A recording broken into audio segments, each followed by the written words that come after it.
जय हिंद साथियों। केवल प्रश्न पत्र 2025 का गणित का पेपर यदि आपको 1 मार्च का है तो यही जाकर उतार दीजिए। आपका यही प्रश्न आपके बोर्ड परीक्षा में आने वाला है। 2025 का गणित का पेपर वायरल हो चुका है, जो कि किसी को बताना नहीं, अपने पड़ोसी को चुपचाप यही रट लो आप। तो फिलहाल देखिए, यही सब प्रश्न छपने वाले हैं आपके 2025 1 मार्च को गणित के पेपर में। हाई स्कूल वालों, इसमें आपको अनुक्रमांक, इसमें नाम रहेगा और 822 DB कोड है। 3 घंटे 15 मिनट और पूर्णांक 70 का पेपर होता है। तो सभी प्रश्न अनिवार्य है करना। प्रारंभ 15 मिनट परीक्षार्थियों को प्रश्न पत्र पढ़ने को निर्धारित है। प्रश्न पत्र के 2 खंड अ व ब में विभाजित है। 20 अंक के बहुविकल्पी प्रश्न हैं, जिनके उत्तर ओ या मार सीट पर आपको देने होते हैं। उत्तर अंकित किए जाने के पश्चात उसे काटे नहीं, इरेजर और व्हाइटनर का प्रयोग न करें। तो फिलहाल साथियों, वीडियो अंत तक देखिए, यह वीडियो बहुत इंपॉर्टेंट होने वाला है। खंड ब में 50 अंकों का है, जिसमें कुल 5 प्रश्न हैं। खंड ब में 50 अंक के प्रश्न आते हैं, 5 प्रश्न हैं। प्रत्येक प्रश्न के लिए निर्धारित अंक उनके सामने दिए गए हैं, अंकित हैं। यदि राफ कार्य के लिए स्थान अपेक्षित है तो उत्तर पुस्तिका के बाएं पृष्ठ पर अंकित किए जाए और पृष्ठ को काट दीजिए, उस पर कोई हल न लिखें। जिन प्रश्न को हल में चित्र खींचने की जरूरत हो उनमें साफ चित्र अवश्य बनाएं। बिना चित्र के ऐसे हल अपूर्ण एवं अशुद्ध माने जाएंगे। तो फिलहाल ये तुम्हारा निर्देश था प्यारे साथियों। खंड बहुविकल्पी प्रश्न की हम शुरुआत करते हैं, जो कि 20 बहुविकल्पी प्रश्न आपके बोर्ड परीक्षा में आते हैं 20 नंबर का। तो पहला प्रश्न है 144 के अभाज्य गुणनखंड में घातों का गुणनफल क्या होगा, तो जो कि इंपॉर्टेंट है प्रश्न।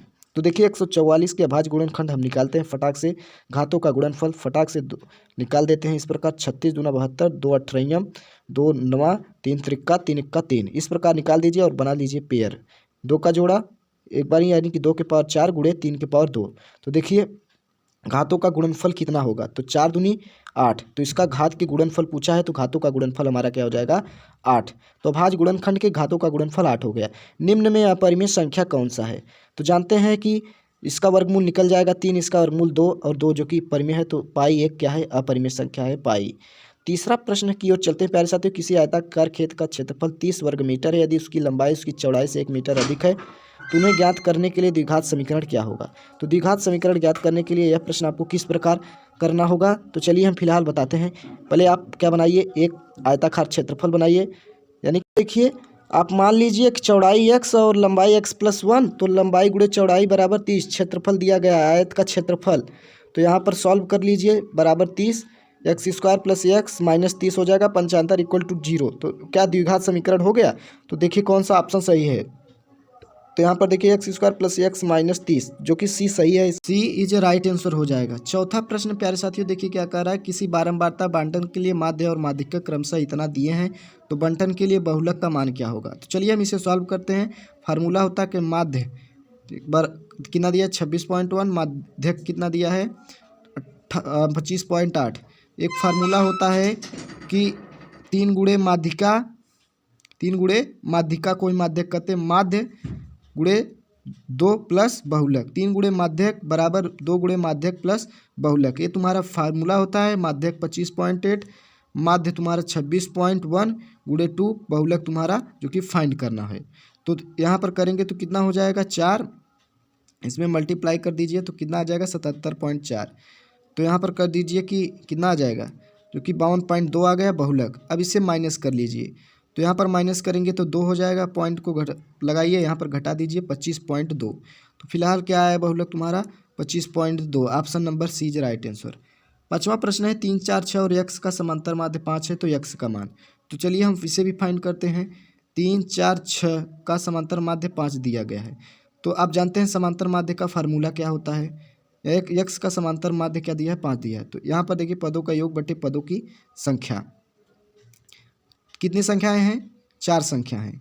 तो x का मान पूछा है, 4 संख्या है। तो यहाँ पर देखिए x पे बार जो कि इस प्रकार कर देंगे।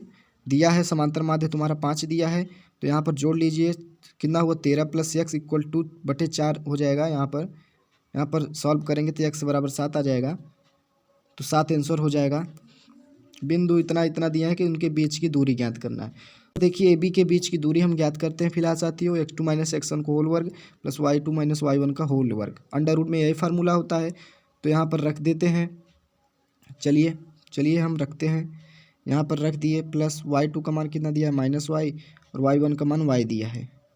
यहाँ पर देखिए फिर से हम कर देते हैं।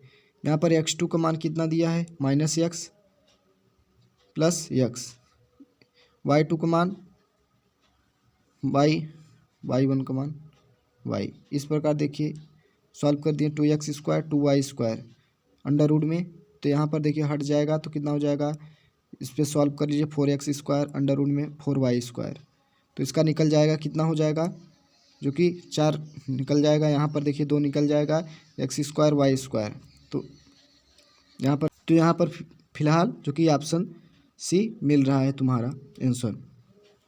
7वां नंबर प्रश्न फिलहाल साथियों क्या कह रहा है कि 12 व्यक्तियों को भार का समांतर माध्य 46.5 की ग्रह, उनके भारों का योगफल क्या होगा। तो चलिए हम समांतर माध्य निकालते हैं, यानी कि भारों का योगफल।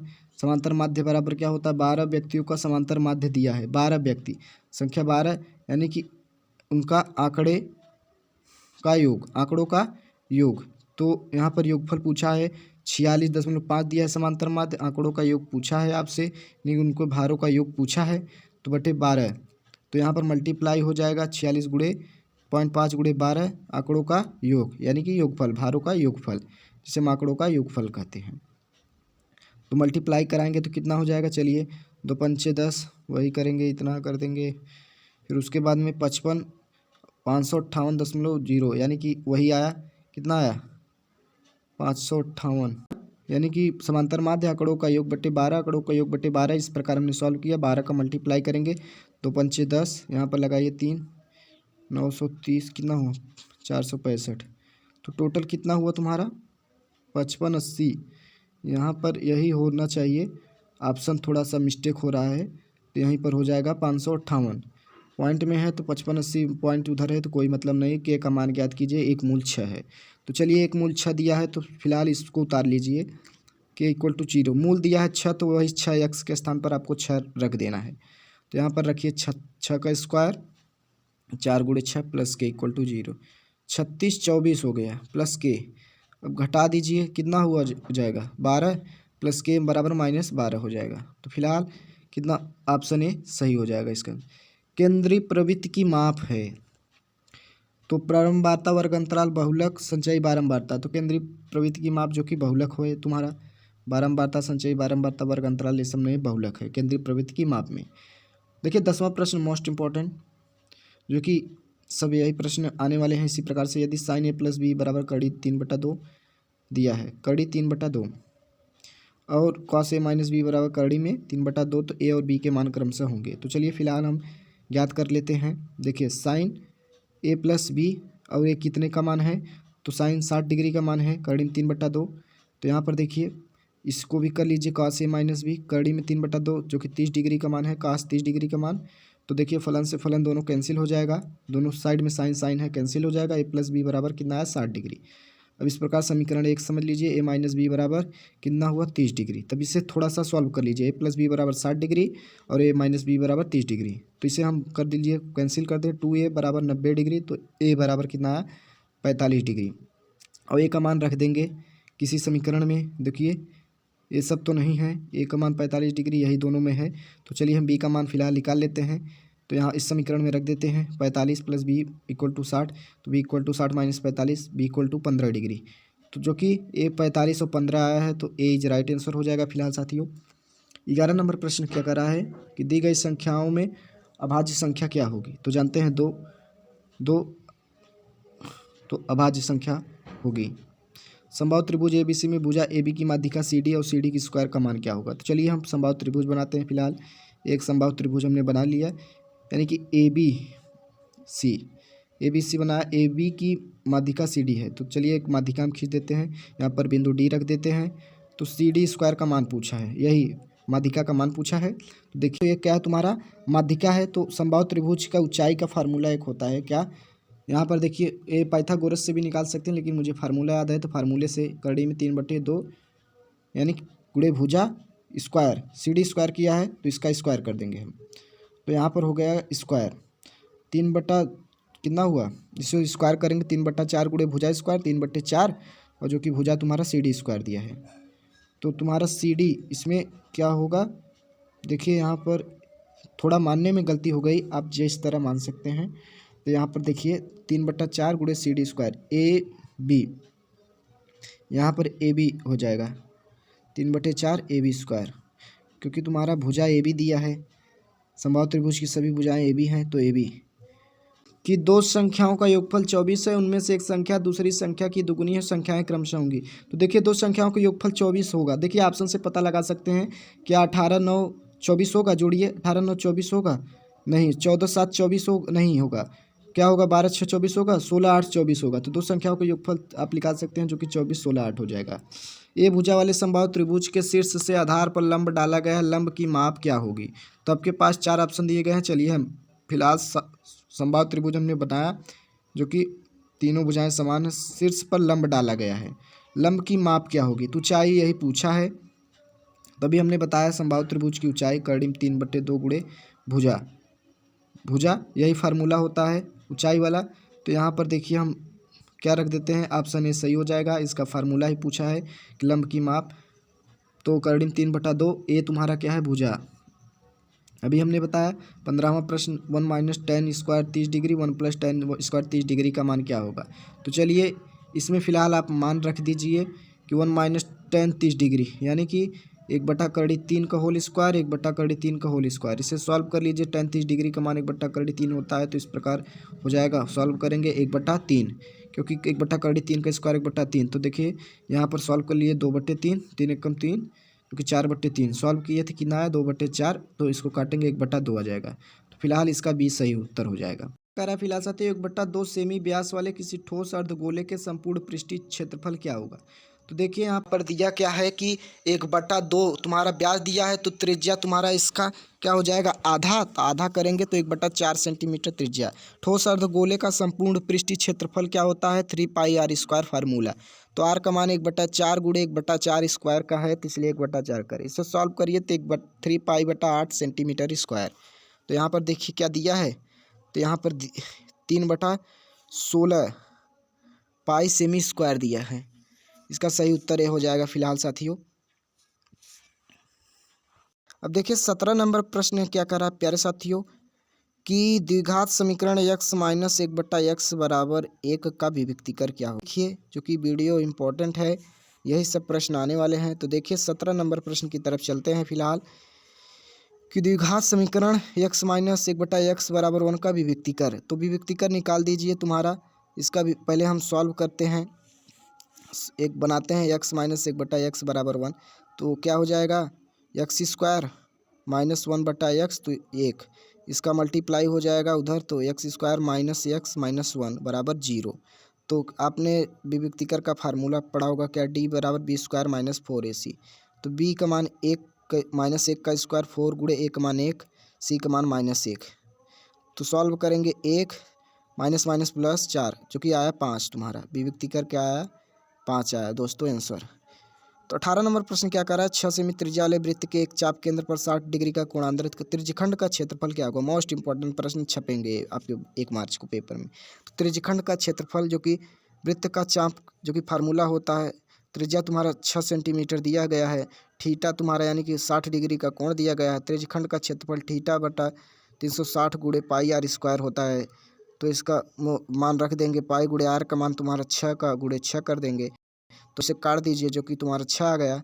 तो 6 36, 6 से 6 सॉरी कट जाएगा, 6 पाई आ गया, 6 पाई सेमी स्क्वायर।